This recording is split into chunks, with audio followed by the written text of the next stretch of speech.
Welcome to RR media voice of Ongole program. ఈరోజు మన ముఖ్య అతిథి 2021లో ఒంగోలు నగరపాలక సంస్థకి జరిగిన ఎలక్షన్స్లో రాష్ట్రం మొత్తం వైసీపీ భారీ వేవ్లో కూడా అసలు ఊహించని విధంగా 26వ డివిజన్లో ఒక 25 ఏళ్ల కుర్రాడు సంచలనం సృష్టించి ఒక కార్పొరేటర్గా ఎదిగాడు. రవితేజ గారు నమస్కారం. నమస్తే. రవితేజ గారు, మిమ్మల్ని రవితేజ గారు అనేదా లేకపోతే కిట్టు యాదవ్ గారు అనేదా? రవితేజ అనే. రవితేజ అనే. మీ వార్డులో మీ డివిజన్లో కూడా అందరూ రవితేజ, అందరికీ కిట్టు అనే తెలుసు. కిట్టు అనే పరిచయం. కిట్టు గారు సామాన్యంగా ఒక 25 ఏళ్ల కుర్రోడు, అప్పుడు బీటెక్ పాస్ అయిపోయిన కుర్రోడు ఎలా ఉంటాడంటే నెక్స్ట్ జాబ్ వెళ్ళాలా లేకపోతే కొంచెం ఎంజాయ్ చేయాలా ఆ విధంగా అతని ఆలోచనలు ఉంటాయి.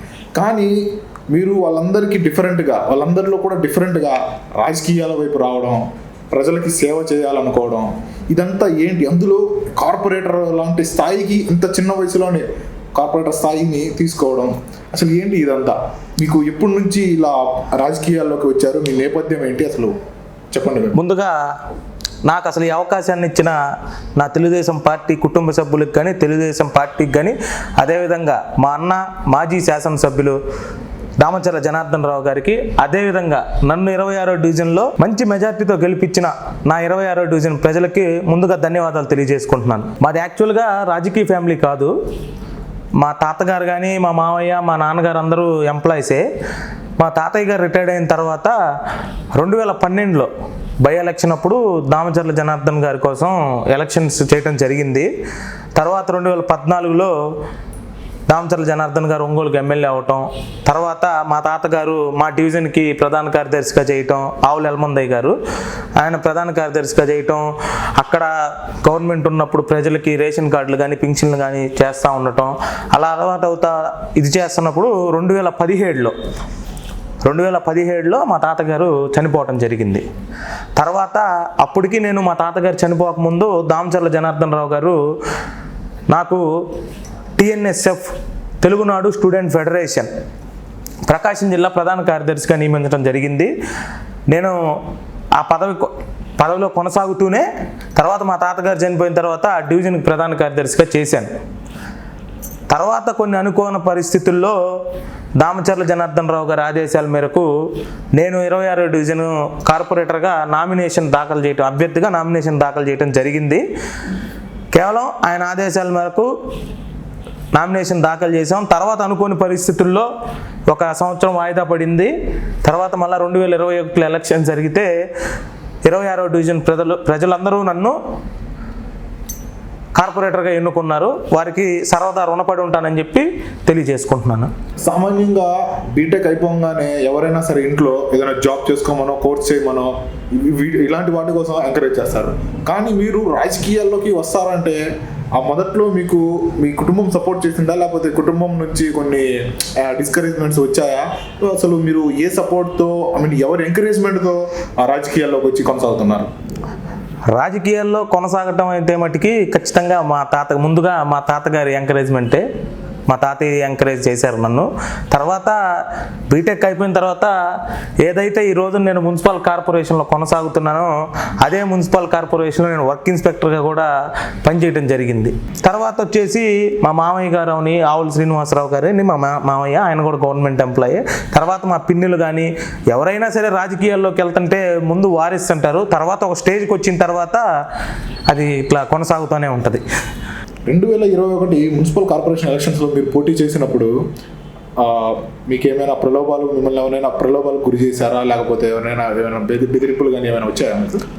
బెదిరింపులు అంటే ఈ రోజున బెదిరిస్తే బెదిరిపోయే స్థితిలో ఎవరు లేరు. అదేవిధంగా ప్రలోభాలు అనేది రాజకీయ పార్టీలో సహజం.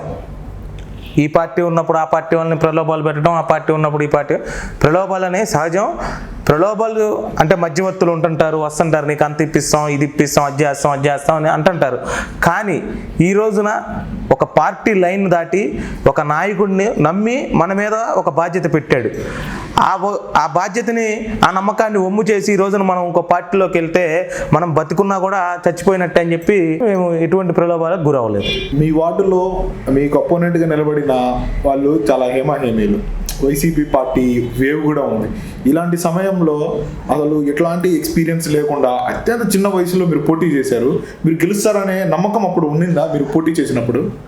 నామినేషన్ దాఖలు చేసేటప్పుడు నేనైతే మటుకి గెలుస్తాము అనే ఇది దృక్పథం మీద అయితే నేను నామినేషన్ దాఖలు చేయలేదు. నామినేషన్ దాఖలు చేసిన తర్వాత ఈ క్యాన్వాస్కి తిరిగే టైంలో మా డివిజన్ ప్రజలు ఆదరించడం అయితే ఏమి, వాళ్ళు మేము వాళ్ళకి ఇచ్చిన భరోసా అయితే వాళ్ళు తిరిగి నాకు చెప్పిన సమాధానం అయితే ఏమి, గెలుస్తామనే ఎలక్షన్ అయిపోయటానికి గెలుస్తామనే ఒక అంచనాకైతే వచ్చాం. ఓకే, ఇప్పుడు సామాన్యంగా ప్రతి ఎమ్మెల్యే దగ్గర సీనియర్ నాయకులు అని కొంతమంది, యువ నాయకులు అని కొంతమంది ఉంటారు. కానీ యువ నాయకులు పార్టీలో ఇప్పుడు ఎదుగుతున్న యువ నాయకులు మన పార్టీకి వీళ్ళు ఒక మంచి బ్రాండ్ ఇమేజ్ని క్రియేట్ చేసుకుంటారు అని యువ నాయకుల్లో మీ పేరు ప్రథమంగా వినిపిస్తుంది జనార్దన్ గారి దగ్గర అని మేము విన్నాం. ఏమంటారు మీరు దీనికి? అంటే తెలుగుదేశం పార్టీ అంటేనే ఎవరైతే కష్టపడతారో వాళ్ళకే పట్టం కట్టిద్ది అనే దాంట్లో నా యొక్క ఇదే రుజువు. నేను 2012 నుంచి పార్టీ కోసం కష్టపడుతున్నాను విద్యార్థి నాయకుడిగా అయితేమి. ఈ రోజున ఇంతకుముందు గవర్నమెంట్ ఉన్నప్పుడు జిల్లా ప్రధాన కార్యదర్శిగా చేస్తున్నాను. అదేవిధంగా ఈ రోజున ప్రస్తుతం ఒంగోలు పార్లమెంట్కి తెలుగునాడు విద్యార్థి సమాఖ్య పార్లమెంట్ అధ్యక్షుడిగా కూడా ఉన్నాను. కష్టపడిన వాళ్ళకి తెలుగుదేశం పార్టీ ఎప్పటికీ వెన్నంటే ఉంటుంది. వాళ్ళ అభివృద్ధి కూడా తెలుగుదేశం పార్టీ చూసుకుంటుంది అనే దానికి నేనే రుజువు. మీరు ఎలక్షన్స్లో పోటీ చేశాక క్యాన్వాసింగ్కి తిరుగుతూ ఉన్నప్పుడు మీకు మీ డివిజన్ ప్రజల నుంచి ఎలాంటి సహాయ సహకారాలు అందాయి? తర్వాత వాళ్ళ నుంచి మీకు ఎలాంటి సపోర్ట్ అందింది? ఇప్పుడు మనం ఏదన్నా ఒక పని స్టార్ట్ చేసినప్పుడు పాజిటివ్ ఉంటుంది, నెగిటివ్ ఉంటుంది. కొంతమంది నెగిటివ్ చెప్పేవాళ్ళు ఉంటారు, కొంతమంది పాజిటివ్ చెప్పేవాళ్ళు ఉంటారు. కొంతమంది వచ్చారు, ఎందుకు నీకు ఇంత చిన్న వయసులో నీకెందుకు కార్పొరేటర్గా వేయాల్సినంత అవసరం ఏంది, వాళ్ళ మీద నువ్వు గెలుస్తావా, నువ్వు వాళ్ళని తట్టుకోగలవా అనే ప్రశ్నలు కొంతమంది చెప్పారు.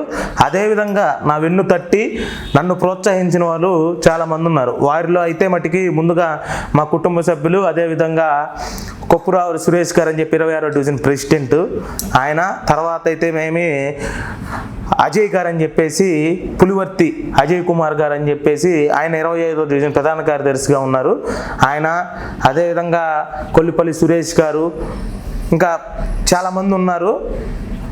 కొప్పురావు సురేష్ గారు అయితే కానీ వాళ్ళ బ్రదరు కొప్పురావు భాను గారు అయితే వాళ్ళ సొంత తమ్ముడు ఏ విధంగా అయితే నించుంటే ఎలక్షన్కి పనిచేస్తారో ఆ విధంగా పనిచేశారు నా కోసం, సొంత తమ్ముడుగా భావించి.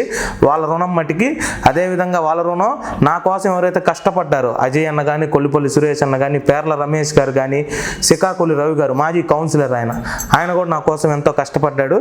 జీవితంలో నా గెలుపుకి ముఖ్య పాత్ర పోషించి అదేవిధంగా నా గెలుపు కృషి చేసిన 26వ డివిజన్ ప్రజల రుణం మాత్రం జీవితంలో తీర్చుకోలేను. మీరు బాగా సౌండ్ పార్టీనా?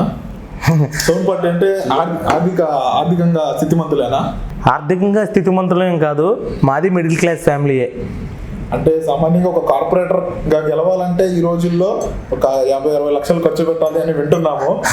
ఆ రేంజ్లో ఖర్చు పెట్టగలిగారంటే నేను అంత ఖర్చు పెట్టలేదండి. మేము ఎలక్షన్స్ రూల్స్ ప్రకారం వెళ్ళాము. ఎలక్షన్ మ్యాండేటరీగా ఎంత అయితే ఇచ్చిద్దో దాని ప్రకారమే ఖర్చు పెట్టాం. ఎలక్షన్ రూల్ ప్రకారమే మీరు ఎలక్షన్ చేశారంటారు. 2021 ఎలక్షన్లో మీరు కార్పొరేటర్గా పోటీ చేసినప్పుడు, మీరు ఎలక్షన్ క్యాన్వాసింగ్లో ఉన్నప్పుడు మీ డివిజన్లో చాలా మంది ప్రజలు, అంటే సామాన్యంగా ఎలక్షన్ క్యాంపెయినింగ్ అంటే డబ్బులు ఇదంతా ఉంటుంది, కానీ కొంతమంది వాలంటీర్గా స్వతహాగా వచ్చి మీకోసం పనిచేస్తాము, మీ గెలుపులో మేము కృషి చేస్తాము అని వాళ్ళంతటా వాళ్ళు వాలంటీర్గా వచ్చి వర్క్ చేశారంట. ఇది నిజమేనా? అంటే అక్కడే పుట్టి అక్కడే పెరిగాను నేను. ఆ ఏరియాలో అందరినీ బాబాయ్, పిన్ని అని చెప్పి పిలుస్తా తిరుగుతూ ఉంటాను. అక్కడ ఉండే ఫ్రెండ్స్ కానీ చాలామంది నా కోసం పనిచేశారు. కాకపోతే ప్రస్తుతం మనం చూస్తున్నాం వైసీపీ పాలన ఎంత అరాచకంగా ఉందనేది ఈ రోజున మనం టీవీల్లో కానీ కళ్ళకు కట్టినట్టు చూస్తున్నాం. బయటకు వచ్చి చేయకపోయినా కూడా నా కోసం అంతర్గతంగా చాలామంది నా గెలుపు కోసం చాలామంది కృషి చేశారు. కార్పొరేటర్గా గెలిచినప్పుడు ఎలా ఫీల్ అయ్యారు? మీ వార్డు ప్రజలు మిమ్మల్ని ఈ రేంజ్లో ఆశీర్వదిస్తారని మీరు అనుకున్నారా? తర్వాత మీరు వాళ్ళకి ఎలాంటి అభివృద్ధి చేయాలనుకుంటున్నారు మీ వార్డుకి? వార్డు ప్రజలు ఆశీర్వదిస్తారని చెప్పి మేము క్యాన్వాస్ తిరిగేటప్పుడు ఎలక్షన్ జరిగినప్పటికీ మాకు ఒక అంచనాకు వచ్చేసాం. గెలుస్తున్నాం మనం, తెలుగుదేశం పార్టీని 26వ డివిజన్ ప్రజలు గెలిపిస్తున్నారు అనేది అర్థమైంది. గెలుపు అంటారా, ఇంకా గెలుపు అంటే ఇంకా మీకు తెలిసిందే, గెలుపు అనేది చాలా ఆనందాన్ని ఇస్తుంది. అలా కాకుండా ఎప్పటికైనా సరే అంటే మా డివిజన్ వచ్చేసేది డెవలప్డ్ ఏరియా, రోడ్స్ కానీ డ్రైన్స్ కానీ డెవలప్మెంట్ అనేది ఆల్రెడీ జరిగింది. కాకపోతే ఇంకొంచెం వర్కులు ఉన్నాయి. ఎట్టి పరిస్థితుల్లో అవి కంప్లీట్ చేసేసి వాళ్ళ రుణం తీర్చుకుంటాం. మీరు కార్పొరేటర్గా గెలిచిన తర్వాత మీకు మీ డివిజన్లో ఉన్న కొంతమంది వైఎస్ఆర్సీపీ పార్టీ కార్యకర్తలతో కొన్ని క్లాషెస్ ఏర్పడ్డాయి కదా, ఇది మొదటి నుంచి ఉందా, లేకపోతే ఒక ఇంత చిన్న వయసు యువకుడు గెలిచాడు, ఒక పెద్ద ఎక్స్పీరియన్స్డ్ ఉన్న పర్సన్, మంచి సీనియర్ నాయకుడు ఓడిపోయాడు అనే ఈగోతో మిమ్మల్ని ఇబ్బంది పెట్టాలనుకున్నారు? ముందుగా నేను చెప్పదలుచుకుంది ఏంటంటే, ఎవరైతే ఓడిపోయారో వైఎస్ఆర్సీపీ పార్టీ తరఫున అభ్యర్థి ఎవరైతే ఓడిపోయారో ఆయన నా మీద ఏం చేయలేదు, గొడవకి రావటం కానీ చేయటం కానీ. ఎవరైతే పక్కన ఉంటారో వాళ్ళు వచ్చేసి నేను ఇంట్లో లేనప్పుడు మా పిన్ని ఉంటే మా ఇంటి మీదకి వచ్చి మా పిన్నిని కొట్టి ఇచ్చేసి వాళ్ళే మళ్ళీ తిరిగి వెళ్ళి పోలీస్ స్టేషన్లో కేసు పెట్టడం జరిగింది. మేము కూడా తిరిగి వాళ్ళ మీద కేసు పెట్టాం. అదేవిధంగా కాకపోతే ఒక బాధాకరమైన విషయం ఏంటంటే, వాళ్ళు మా ఇంటి మీదకి వచ్చి దాడి చేసేసి మేమేదో వెళ్ళి వాళ్ళని కొట్టామని చెప్పి దాన్ని ఏదో ఇచ్చేస్తా మీడియాలో పెట్టి చూపిస్తూ ఉన్నారు. మేము తర్వాత దానికి కూడా మీడియాలో సాక్ష్యాలు చూపించి చెప్పడం జరిగింది. మా ఇంటి ముందుకు వచ్చి వాళ్ళు గొడవ చేశారు, మా పిన్నిని బయటికి పిలిచి హిజ్రాలు ఇంకో 4-5 వచ్చేసి వాళ్ళు గొడవ చేసేసి ఇచ్చేసి, కాకపోతే మేమే ఏదో వాళ్ళ ఇంటికి వెళ్ళి కొట్టామన్నట్టు కేసు ఫైల్ చేశారు. అదొక్కటి చాలా బాధాకరం. కాకపోతే కాలమే దానికి సమాధానం చెప్తుంది. వైసీపీ పార్టీ నుండి మీకు ఏమైనా ఆహ్వానం వచ్చిందా? వస్తే మీరు వెళ్తారా? అంటే మీకు ఇందాకే చెప్పున్నాను, పార్టీల్లో ఉన్నప్పుడు ఆ పార్టీ నుంచి ఈ పార్టీ పిలవటం లేదంటే అది సహజం. అయితే మట్టికి నమ్ముకున్న పార్టీని మోసం చేసి వెళ్ళే అంత ఇదైతే ఇంకోటి ఏదన్నా ఉంటే అది తల్లిని మోసం చేసినట్టే మనం. అందుకని ఎట్టి పరిస్థితుల్లో మేము తెలుగుదేశం పార్టీలోనే ఉన్నంత వరకు తెలుగుదేశం పార్టీలోనే కొనసాగుతాం. మీరు మీ డివిజన్ కార్పొరేటర్గానే కాకుండా టీఎన్ఎస్ఏ ఒంగోలు పార్లమెంటరీ అధ్యక్షులుగా కూడా చేస్తున్నారు. మరి ఈ రెండింటిని ఎలా ఈక్వల్గా తీసుకెళ్తున్నారు? పార్టీ కార్యక్రమాలు, తర్వాత మీ డివిజన్ అభివృద్ధి కృషి ఎలా తీసుకెళ్తున్నారు? దాని గురించి మీ మాటలు కొంచెం చెప్పండి. 2020లో నాకు టీఎన్ఎస్ఏ పార్లమెంట్ అధ్యక్షుడిగా ప్రకటించడం జరిగింది. ఏదైతే ప్రస్తుత ఈ ముఖ్యమంత్రి జగన్మోహన్ రెడ్డి ఎలక్షన్లకు ముందు విద్యార్థులకి, పేద విద్యార్థులకి, బడుగు బలహీన వర్గాలు, మైనారిటీ వర్గాలకు చెందిన విద్యార్థులకి ఉన్నత విద్యను అందిస్తానని చెప్పి ఏదైతే ఈ పాదయాత్రలో హామీలు వర్షం కురిపించాడు. గత ప్రభుత్వం మా చంద్రబాబు నాయుడు గారు సీఎంగా ఉన్నప్పుడు ప్రభుత్వంతో పోల్చుకుంటే కాపులకు కానీ, ఎస్సీ ఎస్టీలకు కానీ, బీసీలకు కానీ విదేశీ విద్యను 15 లక్షలతో ఉచితంగా అందించేవాడు, వెళ్ళడానికి సాయం చేసేవాళ్ళు తెలుగుదేశం పార్టీ ప్రభుత్వంలో. ఈ జగన్మోహన్ రెడ్డి చంద్రబాబు నాయుడు గారి కంటే ఉన్నత విద్యను అందిస్తానని చెప్పి ఎలక్షన్స్ ముందు పాదయాత్రలో చెప్పున్నాడు హామీలు ఇచ్చి. అతను వచ్చిన తర్వాత ఉన్నత విద్యను అందిస్తానంటే ఉన్న పథకాలకి 15 లక్షలు చంద్రబాబు నాయుడు గారు ఇస్తుంటే ఇంకో 5 లక్షలు పెంచి 20 లక్షలు ఇస్తే నువ్వు ఉన్నత విద్యను అందించినట్టు. అలా కాకుండా ఈ రోజున అసలు ఆ పథకాలను రద్దు చేసిన ఈ జగన్మోహన్ రెడ్డి ఈరోజు ఎస్సీ ఎస్టీలకి, బీసీలకి అంటే చదువుకోకూడదా అని చెప్పి అడుగుతా ఉన్నాం ముందుగా ఈ ముఖ్యమంత్రిని.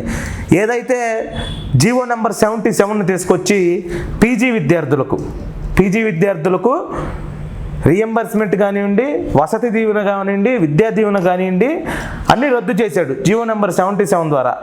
ఈ జీవో నెంబర్ 77ని రద్దు చేయాలని చెప్పేసి తెలుగునాడు విద్యార్థి సమాఖ్య రాష్ట్ర అధ్యక్షులు ప్రణవ్ గోపాల్ గారు, తెలుగుదేశం పార్టీ ఆదేశాల మేరకు ప్రణవ్ గోపాల్ గారు సీఎంకి వినతి పత్రం ఇవ్వడానికి వెళ్తే ఆయన్ని ఇంకో 4-5 పార్లమెంట్ అధ్యక్షులను, టీఎన్ఎస్ఎఫ్ పార్లమెంట్ అధ్యక్షులను అరెస్ట్ చేసి ఉదయం నుంచి సాయంత్రం దాకా స్టేషన్లో తిప్పి సాయంత్రానికి రిమాండ్కి పంపిస్తా వాళ్ళ మీద ఏం రాశారంటే రేప్ కేసు పెట్టారు. విద్యార్థులకు న్యాయం చేయమని చెప్పి అడిగడానికి వెళ్ళిన విద్యార్థి సంఘ నాయకుల్ని రేప్ కేసు పెట్టి రిమాండ్కి పంపించడం కూడా జరిగింది. అక్కడ జడ్జి గారు చూసి పరిశీలించి ఆ సెక్షన్లు చూసి వాళ్ళని మందలిస్తే మళ్ళీ సెక్షన్లు మార్చి వాళ్ళని రిమాండ్ పంపారు. ఈ రోజున న్యాయం అడిగితే విద్యార్థి సంఘాల నాయకుల్ని అరెస్టులు చేస్తున్నారు, రిమాండ్లు పంపిస్తున్నారు. మేమేం తప్పు చేయలేదే, ఈ రోజున మేమేమి దొంగతనాలు చేయలేదు, లూటీ చేయలేదు. విద్యార్థులకు, పేద విద్యార్థులకి ఉన్నత విద్యను అందిస్తానని చెప్పి అందిలేకపోతున్న ఈ ముఖ్యమంత్రిని నిలదీస్తున్నాం. దానికి అదేవిధంగా ఎయిడెడ్ విద్యా సంస్థలు తీసుకుంటే ఈ రోజున ఈ ఎయిడెడ్ విద్యా సంస్థల యొక్క ఆస్తుల మీద కన్నేసి ఈ ముఖ్యమంత్రి తాకట్టు పెట్టి డబ్బులు తీసుకోవడానికి ఎయిడెడ్ విద్యా సంస్థల్ని నాశనం చేస్తున్నాడు. విలీనం చేయాలి అని చెప్పేసి ఈ రోజున జీవో నెంబర్ 42/50/51లను రద్దు చేయాలని చెప్పి అసెంబ్లీని కూడా ముట్టడించడం జరిగింది. అన్ని విద్యార్థి సంఘాల ఆధ్వర్యంలో, టీఎన్ఎస్ఎఫ్ ఆధ్వర్యంలో అసెంబ్లీని ముట్టడి కార్యక్రమం జరిగింది. ఎన్ని చేసినా కూడా ఈ ముఖ్యమంత్రికి దున్నపోతు మీద వాన కురిసినట్టే.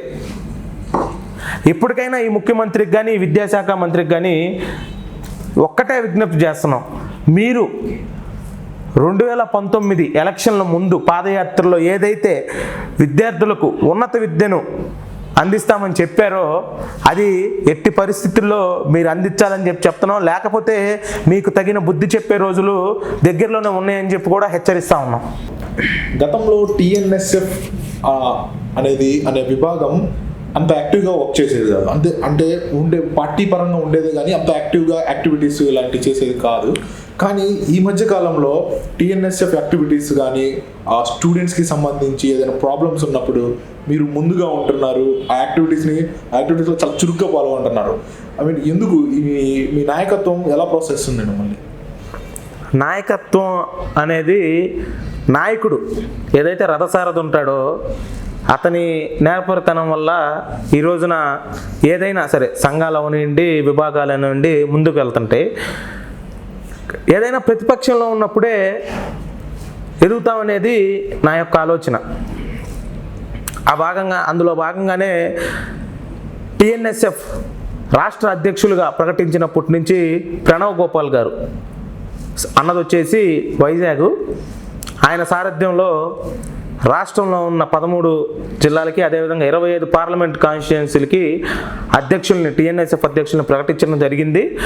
ఆయన టీఎన్ఎస్ఎఫ్ బాధ్యతలు తీసుకున్నప్పటి నుంచి ఈ రోజు వరకు ఆయన నిద్రపోడు, మమ్మల్ని నిద్రపోనేడు. అట్లా పనిచేస్తున్న బట్టి టీఎన్ఎస్ఎఫ్ ప్రస్తుతం తెలుగుదేశం పార్టీ అనుబంధ సంఘం అయిన టీఎన్ఎస్ఎఫ్ ముందంజలో ఉందని చెప్పి నేను అనుకుంటున్నాను. అందరికీ తెలిసిన విషయమే, టీఎన్ఎస్ఎఫ్ చాలా యాక్టివ్గా ఉంది ప్రజెంట్ అనుబంధ విభాగాల్లో. అదేవిధంగా నారా లోకేష్ గారు ఈ అనుబంధ సంఘాలన్నింటినీ పర్యవేక్షిస్తుంటారు. దానిలో భాగంగా లోకేష్ గారు, నారా చంద్రబాబు నాయుడు గారు, రాష్ట్ర అధ్యక్షులు అచ్చెన్నాయుడు గారు, అలానే మా టీఎన్ఎస్ఎఫ్ రాష్ట్ర అధ్యక్షులు ప్రణవ్ గోపాల్ గారి ఆదేశాల మేరకు మేమందరం టీఎన్ఎస్ఎఫ్ బలోపేతం కోసం ఇంతవరకు కృషి చేస్తాం. భవిష్యత్తులో కూడా విద్యార్థుల సమస్యలపై ఎంతవరకైనా వెళ్ళి పోరాడి వాళ్ళకి న్యాయం జరిగేంత వరకు కష్టపడతామని చెప్పి తెలియజేస్తా ఉన్నాను. మరి నారా లోకేష్ గారి గురించి అడగాలి. నారా లోకేష్ గారు గత ప్రభుత్వంలో ఉన్నప్పుడు మినిస్టర్గా చేశారు. తర్వాత మన 19 ఎలక్షన్స్లో ప్రత్యక్ష రాజకీయాల్లోకి వచ్చి పోటీ చేసి ఓడిపోయారు. కానీ ఓడిపోయిన తర్వాత ఆయన చాలా చురుగ్గా ఏమైనా టీడీపీకి సంబంధించిన ఏదైనా ప్రాబ్లమ్స్ వస్తే అక్కడికి వెళ్ళడం, వాళ్ళ దగ్గర ఉండి వాళ్ళని సపోర్ట్ చేయడం ఇలాంటివి చేస్తున్నారు. మరి వాళ్ళ నాయకత్వం ఎలా ఉంది? ఆయన ఒక నాయకుడిగా మిమ్మల్ని అందరినీ ఎలా సమన్వయం చేసుకుంటూ ముందుకు తీసుకెళ్తున్నారు? ఈ పార్టీని ఆయన నిజంగా చంద్రబాబు నాయుడు గారి తర్వాత పార్టీని నడపగలిగే క్యాలిబర్ ఉన్న వ్యక్తి అతను. ముందుగా అసలు నారా లోకేష్ గారికి రాజకీయం తెలీదు అనుకునే వాళ్ళు పిచ్చి వెధవలు. ఆయన మంత్రిగా ఉన్నప్పుడే ఆయన చేసిన పంచాయతీరాజ్ శాఖకి ఎన్నో అవార్డులు వచ్చినాయి కేంద్ర ప్రభుత్వం నుంచి. తర్వాత ఆయన తలుచుకుంటే వాళ్ళ నాన్న ముఖ్యమంత్రి అభ్యర్థి, వాళ్ళ నాన్నగారు చంద్రబాబు నాయుడు గారు ముఖ్యమంత్రి అభ్యర్థి. ఆయన తలుచుకుంటే 175 నియోజకవర్గాల్లో తెలుగుదేశం పార్టీ బలంగా ఉన్న నియోజకవర్గంలో ఉన్న అభ్యర్థిని తీసేసి పక్కన పెట్టి ఆయన అక్కడి నుంచే పోటీ చేయొచ్చు. కానీ తెలుగుదేశం పార్టీ పెట్టిన తర్వాత ఒక్కసారే ఏమో గెలిచింది మంగళగిరిలో. తర్వాత అసలు అది కూడా పొత్తు మీద. తర్వాత మంగళగిరిలో తెలుగుదేశం పార్టీ అనేది ఇంతవరకు గెలవల. అటువంటి నియోజకవర్గం నుంచి పోటీ చేయటం ఎంతో ధైర్య సాహసం.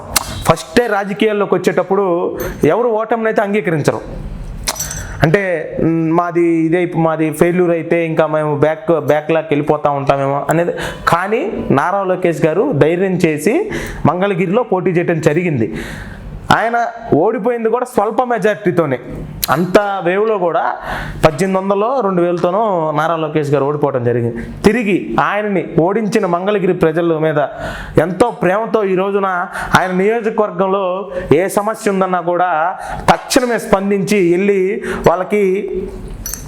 వాళ్ళకి ఏదో ఒక సమస్యని సాల్వ్ చేసేస్తున్నాడు ప్రాబ్లంని. అంతేకాకుండా ఈ రోజున రాష్ట్రంలో తెలుగుదేశం పార్టీకి కార్యకర్తకి ఏ ఆపద ఉందన్నా సరే, వాళ్ళ మీద దాడి చేశారన్నా సరే, నారా లోకేష్ గారు వెంటనే స్పందించి అవసరమైతే ఆయన ఫీల్డ్లోకి వచ్చేసి ఆయన ఆ సమస్యని ప్రాబ్లం సాల్వ్ చేసేస్తున్నాడు. స్టేషన్లో ఉంటే ఫోన్లు చేయటం మళ్ళీ వచ్చేసి లీగల్గా అడ్వైజెస్ అయితే ఇవ్వడానికి లీగల్ సెల్ ఉంది పార్టీ ఆఫీస్లో. వాళ్ళందరినీ కోఆర్డినేట్ చేస్తున్నారు లోకేష్ గారు. ఇంతకన్నా ఏం కావాలి? తర్వాత భవిష్యత్తు నాయకుడు మా నారా లోకేష్ గారు. ఎట్టి పరిస్థితుల్లో మీ మీద కేసులు కూడా ఉన్నాయంట కదా, మరి మీ ఇంత చిన్న వయసులో కూడా అన్ని కేసులు పెట్టించుకునేంత రౌడీజం చేశారు మీరు? కేసులు సెక్షన్లు ఉంటాయి, ఇది ఉంటాయి. రౌడీజం చేస్తేనే కేసులు పెట్టరు. ఏంటంటే ఇప్పుడు ప్రజెంట్ మనం టీఎన్ఎస్ఎఫ్ తరఫున పోరాటాలు చేస్తున్నాం. అదేవిధంగా డివిజన్లో గొడవలు కేసులు పెట్టారు. అవి ఇంకా కామన్. కేసులు పెడితే భయపడిపోయి అయితే రాజకీయం ఆపం కదా. ప్రస్తుతం జరుగుతున్న దాని మీద భయపడే ఇదైతే ఉండదు. తెలుగుదేశం పార్టీ కోసం, దామచర్ల జనార్దన్ రావు గారి గెలుపు కోసం తెలుగుదేశం పార్టీని 2024 అధికారం తెచ్చేంత వరకు మేము పోరాడుతూనే ఉంటాం. మరి రేపు రాబోయే 2024 ఎలక్షన్స్ ఎలా ఉందంటారు? జనాలు మళ్ళీ అధికార పక్షాన్ని ఆశీర్వదించి మళ్ళీ అధికార పక్షాన్ని వైసీపీ పార్టీనే తెస్తారనుకుంటారా? లేకపోతే అసలు మీ ఎట్టి పరిస్థితుల్లో ఎలా ఉంది? ఎట్టి పరిస్థితుల్లో రాబోయే ఎన్నికల్లో 2024లో అవ్వండి, 2023లో అవ్వండి, ముందస్తు ఎలక్షన్స్కి వస్తారంటున్నారు. ఎప్పుడు ఎలక్షన్స్కి వచ్చినా ఆంధ్ర రాష్ట్ర ప్రజలు తిరిగి మళ్ళా తెలుగుదేశం పార్టీని అధికారంలో తేవడానికి రెడీగా ఉన్నారు. ఎందుకంటే మన ఒంగోలు తీసుకుంటే 2014 నుంచి 19 వరకు దామచర్ల జనార్దన్ రావు గారు ఎంతో అభివృద్ధి చేసి చూపించారు. గాంధీ పార్కు, మిగిలిన అన్నవరప్పాడు పార్కు, సంతపేట నగరంలో ప్రజలకు మానసిక ఉల్లాసం కోసం పార్కులు నిర్మించడం అయితేమి, అదేవిధంగా మురికి నీటి పారుదల కోసం కాలువలు, డ్రైన్స్ కానివ్వండి, రోడ్స్ కానివ్వండి. ఇప్పుడు కొంతమంది నాయకులు అంటుంటారు, వైసీపీ నాయకులు రోడ్ల మీద రోడ్లు వేశారని. ఎక్కడో చూపించండి రోడ్ల మీద రోడ్లు వేశారు జనార్దన్ గారు అని అంటున్నారు. కేవలం ఒంగోలు నగర ప్రజల అభివృద్ధి కోసం ఒంగోలు నగర అభివృద్ధి చేసిన ఘనత ఒక్క దామచర్ల జనార్దన్ రావు గారికే దక్కుతుంది. అదేవిధంగా ఎస్సీ ఎస్టీలకి తక్కువ ఖర్చుతో పెళ్లి చేసుకోవడానికి అంబేద్కర్ భవనాన్ని 2 కోట్ల నిధులతో దామచర్ల జనార్దన్ రావు గారు కట్టించడం జరిగింది. ఈ రోజున నగరంలో తీసుకుంటే డివైడర్ల ఆధునీకరణ అవనండి, అదేవిధంగా సెంట్రల్ లైటింగ్ సిస్టమ్ అయితే ఏదైనా సరే, సమ్మర్ స్టోరేజ్ ట్యాంక్స్ డెవలప్మెంట్ అయితే ఏమండి, ఏదైనా కేవలం దామచర్ల జనార్దన్ రావు గారి హయాంలోనే ఇది జరిగింది. అదేవిధంగా కేంద్ర ప్రభుత్వం నుంచి అమృత్ నిధులు తీసుకొచ్చి గొళ్ళకమ్మ నుంచి ఒంగోలు వరకు ఒంగోలు నగర ప్రజల దాహార్తిని తీర్చేందుకు అమృత్ని పైప్ లైన్ కూడా వేయించడం జరిగింది. అది దగ్గరగా 80% పని జనార్దన్ రావు గారి హయాంలోనే అయ్యింది. ఇంకా 20% పని ఏదో మిగిలింది. గడిచిన 2.5 సంవత్సరం నుంచి ఇంతవరకు వీళ్ళు ఆ పనులు చేపిలేకపోతున్నారు. ఎట్టి పరిస్థితుల్లో ఈ రోజున ఒంగోలు నగర ప్రజలకు తెలిసింది, మేము తప్పు చేసాం. 2019లో వైసీపీకి ఓటేసి మేము తప్పు చేసాం. తిరిగి ఈసారి అవకాశం వస్తే ఎట్టి పరిస్థితుల్లో దామచర్ల జనార్దన్ రావు గారిని గెలిపించుకొని తీరుతారు ఈ ఒంగోలు ప్రజలు. అదేవిధంగా రాష్ట్ర ప్రభుత్వం చూసుకుంటే ఏదైతే బీసీ ఎస్సీ ఎస్టీలకి కార్పొరేషన్ల ద్వారా చంద్రబాబు నాయుడు గారు ఉన్నప్పుడు ఎస్సీ ఎస్టీ కార్పొరేషన్ ద్వారా బీసీ కార్పొరేషన్ ద్వారా పేదలకి ఇన్నోవా క్రిస్టా కార్లు ట్రావెల్స్కి తిప్పుకొని వాళ్ళు ఏదో జీవనం గడుపుకుంటూ ఉంటారని చెప్పి వాళ్ళకి కార్లు ఇవ్వటం అయితే ఏమి, ఆటోలు ఇవ్వటం అయితే ఏమి, జేసీబీలు ఇవ్వటం అయితే ఏమి, రైతు పనిముట్లు ఇవ్వటం అయితే ఏమి, ఆర్థికంగా పేదలు ఎదగడానికి కృషి చేసేటువంటి పథకాలను ఎన్నో తీసుకొచ్చారు. ఈ ప్రభుత్వంలో ఆ పథకాలు కాదు కదా, అసలు ఎస్సీ ఎస్టీ బీసీలకు తీవ్ర అన్యాయం జరుగుతుంది ప్రస్తుతం ఉన్న వైసీపీ గవర్నమెంట్లో. ఇక చూసుకుంటే ముస్లిమ్స్కి చూసుకుంటే దుల్హాన్ పథకం, పెళ్లి చేసుకుంటే షాదీ ముబారక్ అని చెప్పి చంద్రబాబు నాయుడు గారి హయాంలో ఎన్నో పథకాలు ఉన్నాయి. ఈ రోజున ఈ వైసీపీ ప్రభుత్వంలో అది లేవు. ఇకపోతే ప్రతి జనవరికి జగన్మోహన్ రెడ్డి గారు దసరా సంక్రాంతి పండగలాగా ఉద్యోగాల పండగ చేసుకోండి, నేను వస్తే మీకు ఉద్యోగాల పండగ చేస్తానని చెప్పి ఎలక్షన్ ముందు చెప్పున్నారు. ఇప్పటికి 3 జనవరిలు అయిపోయినాయి, ఇంతవరకు ఒక జాబ్ క్యాలెండర్ లేదు. అదేమంటే వాలంటీర్లు జాబులు ఇచ్చాము, సచివాలయ ఉద్యోగాలు ఇచ్చామని చెప్పి చెప్తున్నారు. అదేవిధంగా ఏదైతే పోలీసులు శాఖ ఉందో వాళ్ళకి ఒకరోజు వీక్లీ హాఫ్ అవుట్ ఇస్తామని చెప్పారు. ఎంతో ప్రేమ చూపించారు పోలీస్ శాఖ మీద జగన్మోహన్ రెడ్డి గారు. అదేవిధంగా ఇంకోటి చూసుకుంటే ఉద్యోగస్తులకు సిపిఎస్ రద్దు చేస్తానని చెప్పాడు. సిపిఎస్ రద్దు చేసింది లేదు, ఏమీ లేదు. 45 సంవత్సరాలకు పింఛన్ ఇస్తానని చెప్పాడు. ఏది ఇంతవరకు 45 సంవత్సరాలకి ఎస్సీ ఎస్టీ బీసీ మైనార్టీలు మహిళలకి 45 సంవత్సరాలు నిండిన వాళ్ళకి పింఛన్ ఇస్తానన్నాడు. ఇంతవరకు ఆ పింఛన్ లేదు. అదేవిధంగా కుటుంబంలో ఎంతమంది అయితే ఉన్నారో విద్యార్థులు, చదువుకునే పిల్లలు ఇద్దరుంటే ఇద్దరికి అమ్మ ఒడి ఇస్తానని చెప్పి హామీ ఇచ్చాడు. ఆ అమ్మ ఒడి కాస్త ఇద్దరిది కాస్త ఈ రోజున ఒకటికి వచ్చింది. మరి వచ్చే సంవత్సరం ఇస్తాడో ఇవ్వడో కూడా తెలియదు అది. ఇకపోతే ఫీజు రీయింబర్స్మెంట్ అయితే ఇంతకుముందు డైరెక్ట్గా కాలేజ్ అకౌంట్లో పడేవి. కాలేజ్ అకౌంట్లో డైరెక్ట్గా ఫీజు రీయింబర్స్మెంట్ పడేది. తర్వాత ఎప్పుడు ఇచ్చినా విద్యార్థుల మీద ప్రెజర్ అనేది ఉండేది కాదు. అయితే ఈ రోజున జగనన్న విద్యా దీవెన అని చెప్పి తీసుకొచ్చి ఈ జగన్మోహన్ రెడ్డి టర్మ్స్గా 15,000, 50,000 ఇస్తానని చెప్పి ఈ రోజున విద్యార్థుల తల్లుల అకౌంట్లో వేస్తానని చెప్పాడు. ఈ రోజున అక్కడికి వెళ్తే ఈ డబ్బులు వేసేసరికి విద్యార్థుల అకౌంట్లో వేసి విద్యార్థులు తీసుకెళ్ళి ఆడ కట్టాలంటే చాలా లేట్ ప్రాసెస్. వీళ్ళు డబ్బులు వేయటమే చాలా లేట్ ప్రాసెస్. ఈ రోజున మన ఒంగోలులోనే క్రిస్ కాలేజీలో చూసుకుంటే తేజస్విని అనే విద్యార్థిని ఫీజు కట్టలేదని చెప్పి అడిగారని చెప్పి ఆత్మహత్య చేసుకుంది. ఈ రోజున ఈ చనిపోయిన అమ్మాయిని ఈ జగన్మోహన్ రెడ్డి కానీ విద్యాశాఖ మంత్రి కానీ తిరిగిస్తాడా? ఏదైతే ఇంతకుముందే కొనసాగిస్తున్నటువంటి పథకం ఫీజు రీయింబర్స్మెంట్ని డైరెక్ట్గా కాలేజీ ఖాతాలో వేస్తే వాళ్ళు తర్వాత వస్తాయన్న నమ్మకం వాళ్ళకు ఉంటుంది, వాళ్ళు విద్యార్థులకు న్యాయం చేస్తారు. అట్లా కాకుండా విద్యార్థుల అకౌంట్లో వేస్తే విద్యార్థులు తీసుకెళ్ళి అక్కడ కట్టేది ఏంది? నువ్వేం న్యాయం చేసావు విద్యార్థులకి? అట్లానే చాలా ఇట్లా తీసుకుంటే చాలా మాట ఇస్తే మాట తప్పడనే ట్యాగ్ లైన్తో జగన్మోహన్ రెడ్డి ప్రభుత్వం రావటం జరిగింది. ఇచ్చిన ప్రతి హామీలో వెనకడుగు వేశాడు, మాట తప్పాడు, మడమ తిప్పాడు ఈ జగన్మోహన్ రెడ్డి. ప్రజలు కూడా అంతా గమనిస్తూ ఉన్నారు.